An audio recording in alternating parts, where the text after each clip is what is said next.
오늘 우리가 봉독한 말씀은 우리가 잘 알고 있는 씨 뿌리는 자의 비유라고 불리는 말씀입니다. 여기 씨 뿌리는 자의 비유라고 하는 이름이 붙게 된 것은 씨를 뿌리는 사람을 중심으로 해서 붙여진 이름입니다. 그런데 우리가 이 비유를 읽어가다 보면 씨를 뿌리는 사람만 중요한 것이 아니고 그 밭도 중요하다는 것을 알게 됩니다. 그래서 이 비유를 씨앗과 땅의 비유라고 그렇게 말하기도 합니다. 이 비유는 마태복음, 마가복음, 누가복음 이 세 복음서에 다 나와 있는 비유인데 그만큼 우리에게 매우 중요한 비유라고 말씀을 드릴 수 있습니다.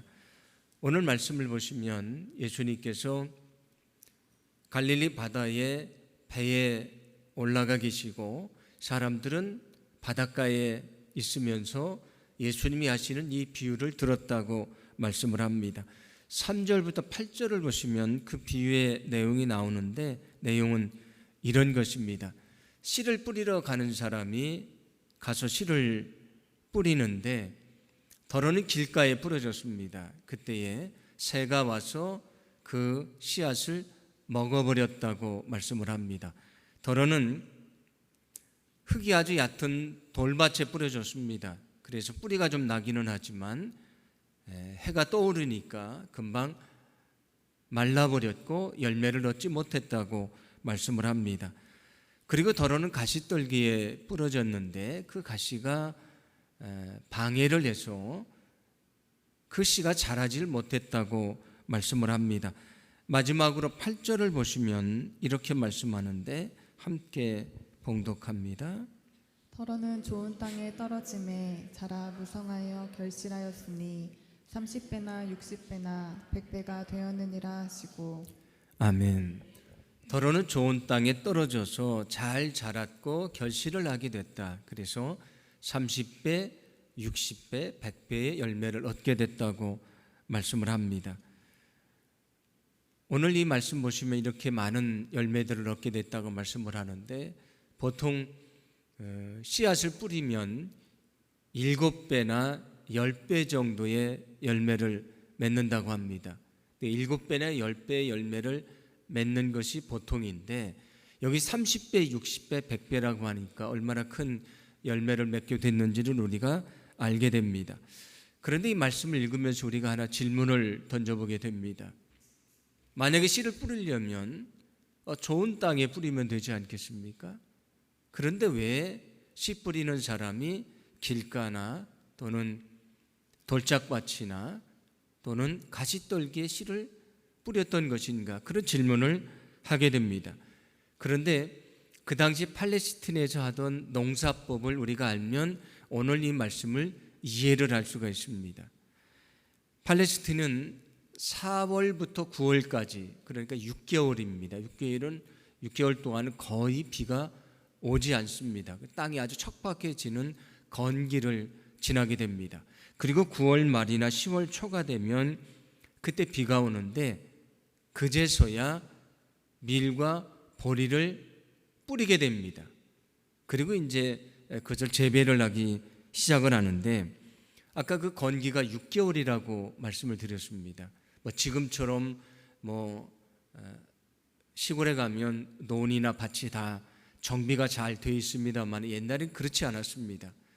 그러니까 그곳이 밭이긴 한데 오랫동안 건기가 되면서 사람들이 밭 가운데로 지나가니까 거기에 길이 생겼습니다.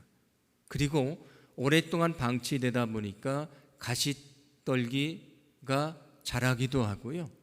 또 그곳의 토양은 우리와 같은 아주 좋은 토양이 아니고 석회석이 섞여져 있습니다. 그래서 돌이 있는 밭들이 많이 있습니다. 물론 좋은 땅도 있습니다. 그래서 우리가 흔히 생각하는 밭이라고 하는 곳에는 길도 있고 돌짝밭도 있고 가시떨기도 있고 좋은 땅도 있다, 그런 얘기가 됩니다.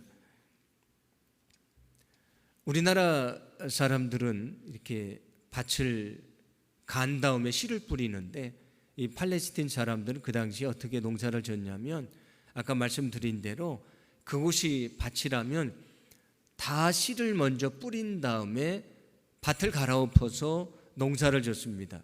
그러니까 아까 말씀드린 대로 땅을 좋은 땅으로 만든 다음에 씨를 뿌리는 것이 아니고 이미 그 밭이 사람들이 다니면서 길도 생기고 돌짝밭도 있고 가시떨기도 있고 좋은 땅도 있는데 그 전체에다가 씨를 뿌린 다음에 갈아엎었다는 얘기입니다. 그러니까 오늘 성경에서 말씀하는 대로 길가에 씨가 뿌려지기도 하고요, 그리고 돌짝밭에 뿌려지기도 하고 가시떨기에 뿌려지기도 하고 좋은 땅에도 뿌려진다는 말씀이 됩니다. 이 비유를 들은 다음에 사람들이 예수님에게 이 비유에 대해서 묻습니다. 그때에 13절 이하의 말씀에서 이 비유를 설명해 주시는데, 이 비유는 아까도 씨를 뿌리는 사람도 중요하고 밭도 중요하다고 말씀을 드렸는데, 어디에 중점을 두느냐에 따라서 우리가 몇 가지로 생각해 볼 수 있는데, 먼저 씨를 뿌리는 사람을 중심으로 생각을 해보면 오늘 14절에서 예수님이 이렇게 이 비유를 설명해 주십니다. 함께 봉독합니다. 뿌리는 자는 말씀을 뿌리는 것이라. 아멘. 여기 씨를 뿌리는 사람이 있는데 무엇을 뿌린다고 말씀을 합니까? 말씀을 뿌린다고 말씀을 합니다. 그러니까 여기 씨를 뿌리는 사람은 말씀을 뿌리는 사람이고, 그러면 여기 말씀이 뿌려진다고 했는데 이 말씀은 뭘 말하겠습니까? 이것은 바로 복음을 말하는 것입니다. 씨를 뿌리는 사람은 복음의 씨를 뿌리는 것이고, 그리고 오늘 성경이 말씀하시는 말씀은 복음을 말하는 것이다, 그런 말씀이 됩니다. 먼저 오늘 이 말씀을 씨 뿌리는 사람을 중심으로 보면 여기 씨를 뿌리는 사람이 누구일까? 여기 씨를 뿌리는 사람은 먼저 예수 그리스도를 의미합니다. 예수님이 이 땅에 왜 오셨는가? 복음의 씨를 뿌리려고 오신 것입니다. 그래서 복음을 전하고 그 복음을 믿는 자들을 구원하려고 이 땅에 오신 것입니다. 여러분, 예수님은 복음의 씨를 뿌리는 분으로 이 땅에 오셨다는 것을 믿으시기를 바랍니다. 예수님이 기적도 행하시고 많은 일들을 하셨지만 결국 궁극적인 목적은 무엇인가? 복음을 전해서 복음을 통해 예수님을 믿게 하고 영혼을 구원하는 것입니다. 그래서 예수님이 처음에 공생애를 시작하실 때 외쳤던 말씀은 이것입니다. 마가복음 1장 15절인데 함께 봉독합니다. 이르시되 때가 찼고 하나님의 나라가 가까이 왔으니 회개하고 복음을 믿으라 하시더라. 아멘. 예수님의 첫 번째 외침이 무엇인가? 너희는 회개하고 복음을 믿으라고 하는 것입니다. 예수님이 이 땅에 오신 이유는 복음을 전하러 오셨다는 말씀입니다. 예수님의 저 십자가의 복음을 믿는 사람들은 누구든지 구원받아서 하나님의 자녀가 됩니다. 그 일을 위해 예수님이 이 땅에 오셨다는 말씀이 됩니다.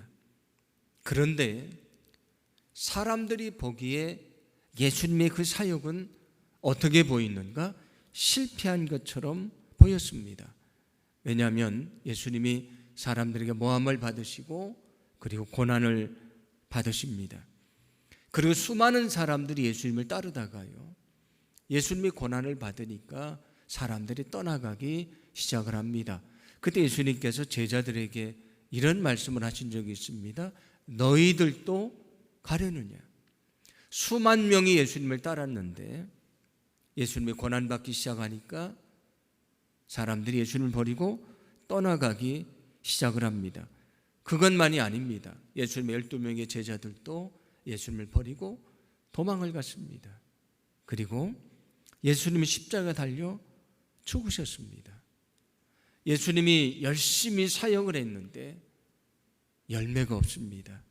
그래서 사람들이 생각하기에 예수님의 사역은 어리석은 것이다.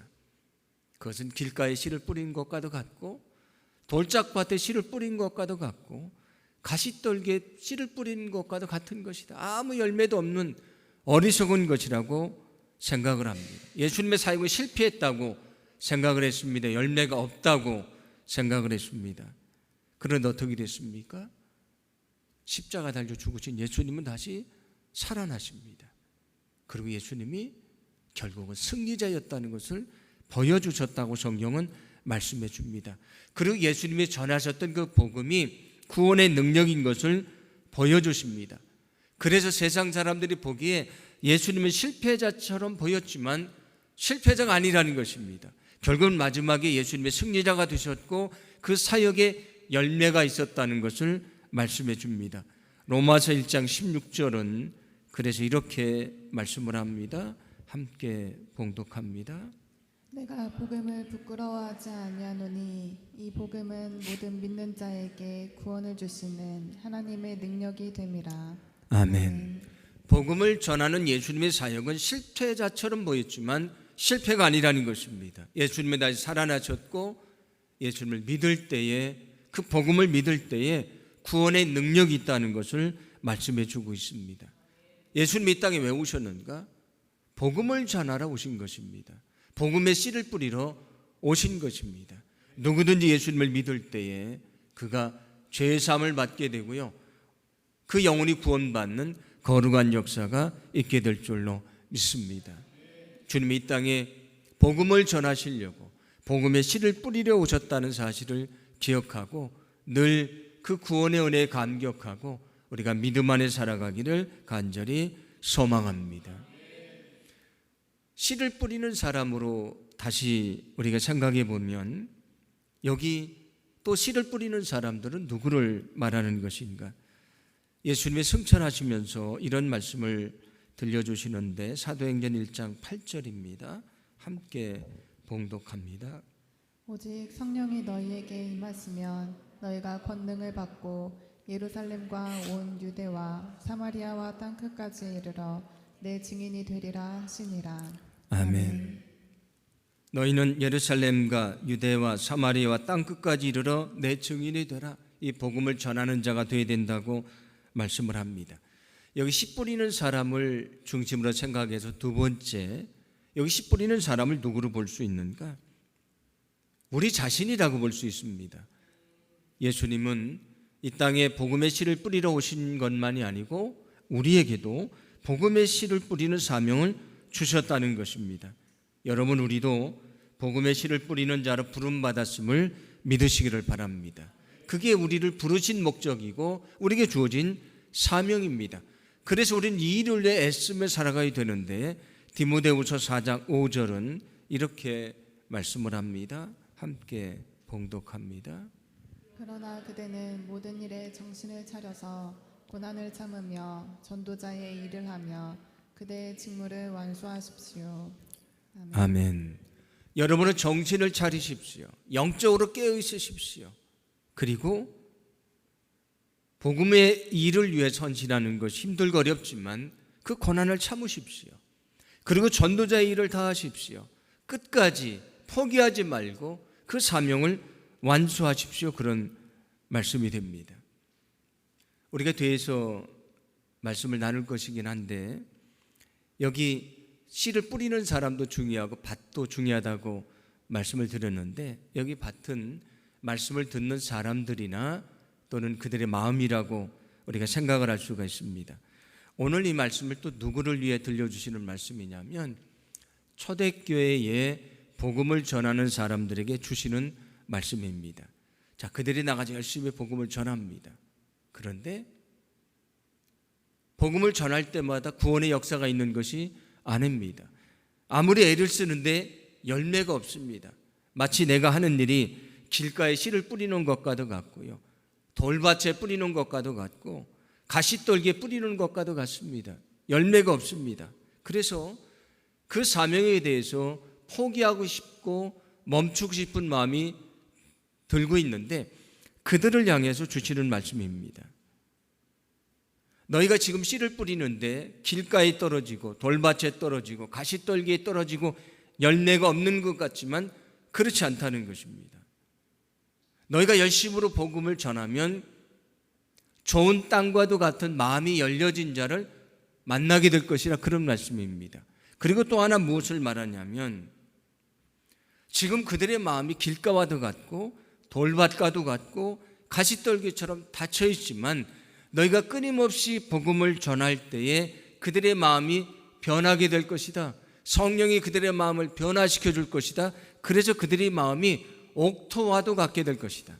그리고 그들이 마음의 문을 열고 예수님을 영접하게 될 것을 말씀해 주고 있습니다. 그러므로 이 말씀은 지금 우리에게도 주시는 말씀입니다. 우리가 복음을 전하려고 애를 쓰지만 그게 쉽지 않습니다. 어느 영혼을 놓고 기도하면서 말씀을 전하고 그를 섬겨주고 사랑하는데 그 영혼이 변화되지 않습니다. 아무리 두드려도 마음의 문이 열리지 않습니다. 그의 마음이 길가와도 같고 돌밭과도 같고요, 가시떨기와도 같습니다. 그러나 우리가 포기하지 말아야 되는 것은 우리가 끝까지 인내하며 복음을 전할 때에 하나님의 때에 그 마음을 좋은 땅으로 변화시켜 주시고 마음의 문이 열리고 예수님을 영접하게 하신다는 말씀입니다. 그러므로 오늘 이 말씀은 너희가 지금 열심히 복음을 전하지만 결과가 없다고 실망하지 말아라. 낙심하지 말아라. 너희는 포기하지 말아라. 반드시 좋은 땅이 될 것이고 그들이 구원받게 될 것을 말씀해 주시는 것입니다. 그래서 디모데후서 4장 2절은 이렇게 말씀을 합니다. 함께 봉독합니다. 너는 말씀을 전파하라. 때를 얻든지 못 얻든지 항상 힘쓰라.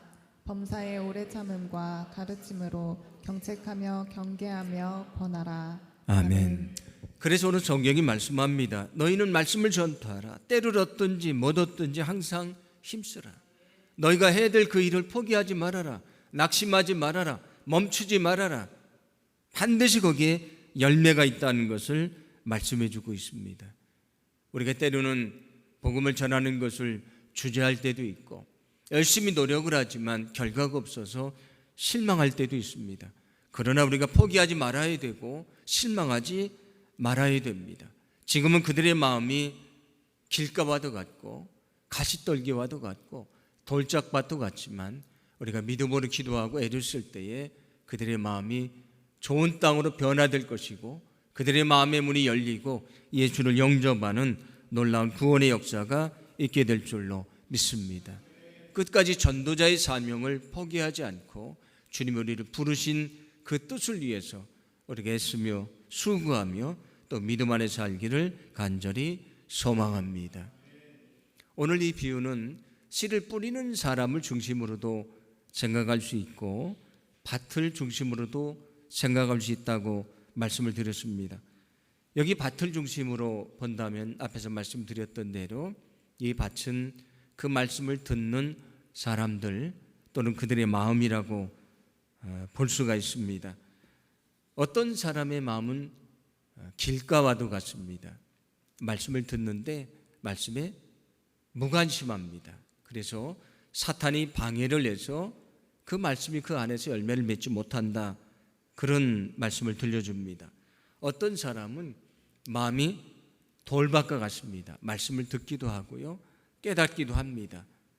조금 이렇게 뿌리가 내리는 것처럼 말씀에 관심도 기울이기는 하지만 그러나 믿음이 연약해서 고난이 찾아오면 금방 그 믿음이 흔들리고 끝까지 주님을 따르지 않고 포기하는 사람이다. 그런 말씀이 됩니다. 어떤 사람은 마음이 가시떨기와도 같습니다. 말씀을 듣기도 하고 관심도 있고 또 집중해서 말씀을 들으려고 하기는 하지만 그 말씀보다 자기 세상의 염려나 또는 세상의 욕심이 더 큰 자리를 차지하고 있어서 그 열매를 얻지를 못한다. 그런 말씀입니다. 그런데 좋은 땅과 같은 사람은 어떤 사람인가? 오늘 20절입니다. 함께 봉독합니다. 좋은 땅에 뿌려졌다는 것은 곧 말씀을 듣고 받아 30배나 60배나 100배의 결실을 하는 자니라. 아멘. 좋은 땅은 그 말씀을 듣고요, 그리고 받아들인다고 말씀을 합니다. 우리가 말씀만 듣기만 하는 것이 아니고 그 말씀을 나를 향한 말씀으로 받아들이고 내 마음판에 새기고 그 말씀에 순종하며 산다는 것을 말합니다. 그럴 때 30배, 60배, 100배의 열매가 있을 것이라고 말씀해 주고 있습니다. 여러분, 우리가 수없이 하나님의 말씀을 듣습니다. 아무리 하나님의 말씀을 들어도 그게 나를 향한 말씀으로 듣지 않으면 그 말씀이 내 안에서 능력이 되지 않고 나를 변화시킬 수가 없는 것입니다. 제가 얼마 전에 주일에도 말씀을 드렸던 말씀인데, 말씀은 능력이 있습니다. 그런데 그 말씀이 내 안에 돌아서 능력이 되기 위해서는 내가 그 말씀을 나의 말씀으로 받아들이고 그 말씀을 마음속에 품고 순종하며 살아가야 되는 것입니다. 아무리 말씀을 듣고도 순종하지 않으면 그 말씀이 능력이 될 수가 없는 것입니다. 여러분, 하나님의 말씀을 나를 위한 말씀으로 받아들이기를 간절히 소망합니다. 좋은 땅이 그 씨를 품는 것처럼 내 마음속에 그 말씀을 품어야 그게 열매가 되고 능력이 된다, 그런 말씀입니다. 우리가 늘 말씀을 사모하고 늘 말씀 앞에 엎드리고 그 말씀이 나를 향한 말씀으로 받아들이기를 간절히 소망합니다. 그때에 그 말씀이 내 안에서 능력이 될 것입니다. 나를 변화시킬 것입니다. 내가 그 말씀을 전할 때에 내가 그 말씀으로 구원받았던 것처럼 또 다른 영혼이 구원받는 하나님의 귀한 역사가 있게 될 줄로 믿습니다. 오늘 이 비유의 말씀은 예수님이 이 땅에 복음을 전하는 씨 뿌리는 자로 오셨다고 말씀해 주면서 우리도 그 일을 위해 부름받았다는 것을 말씀해 줍니다. 그러면서 때로는 우리가 복음을 위해서 애를 쓰지만 사람들의 마음이 길가와도 같고 돌짝밭과도 같고 가시떨과도 같지만 결코 포기하지 말라고 말씀을 합니다. 우리가 인내하며 눈물로 씨를 뿌릴 때에 반드시 우리는 열매를 얻게 될 줄로 믿습니다. 우리 열심으로 말씀을 전할 때에 성령이 그 마음을 변화시켜 주시고요, 옥토가 되게 하시고 그들이 마음의 문을 열고 예수님을 영접하고 구원받는 귀한 역사가 있게 될 줄로 믿습니다. 늘 말씀을 사모하시고 말씀을 마음속에 품으시고 그 말씀을 믿음으로 전하시고 그 말씀의 능력을 경험하시고 말씀을 통해 역사하시는 하나님의 귀한 역사를 체험할 수 있는 저와 여러분의 삶이 되기를 간절히 소망합니다. 우리는 말씀을 통해서 하나님의 능력을 보게 될 것이고 말씀을 통해 주님의 축복을 얻는 거룩한 삶을 살게 될 줄로 믿습니다. 오늘 말씀을 기억하면서 우리가 기도하기를 원합니다. 기도할 때에